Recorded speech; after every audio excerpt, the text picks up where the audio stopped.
आने से लोग दहशत में आ गए हैं। बरसाती नालों के उफान और अचानक आए फ्लैश फ्लड से वहां हालात बिगड़ गए हैं।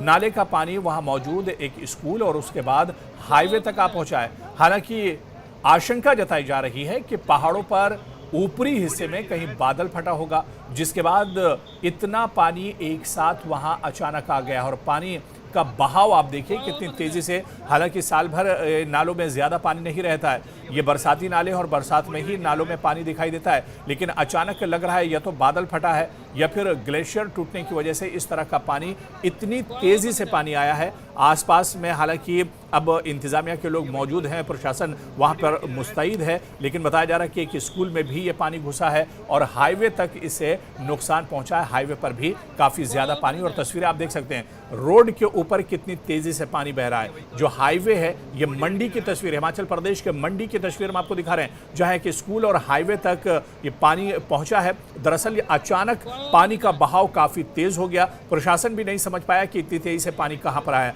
लेकिन ये आशंका जताई जा रही है कि बादल फटने की वजह से ऊपरी पहाड़ी इलाके में बादल फटा है और बादल फटने के बाद इस तरह से पानी आया है। प्रशासन हालांकि अब मुस्तैद है और हाईवे पर लोगों को आने जाने से रोका जा रहा है। और आप देखिए कि हाईवे के ऊपर कितनी तेजी से पानी बह रहा है। दो तस्वीर हम आपको दिखा रहे हैं। पहली तस्वीर जहां पर नाले में पानी का बहाव काफी ज्यादा है, और दूसरी तस्वीर नाले से निकलकर पानी, क्योंकि नाले में उफान आ गया है, तुगयानी आ गई है, और उसके बाद आप देखिए कि पानी अब हाईवे के ऊपर आ गया है, और यही वजह है कि लोगों को चलने फिरने में भी काफी दुश्वारियां हो रही हैं।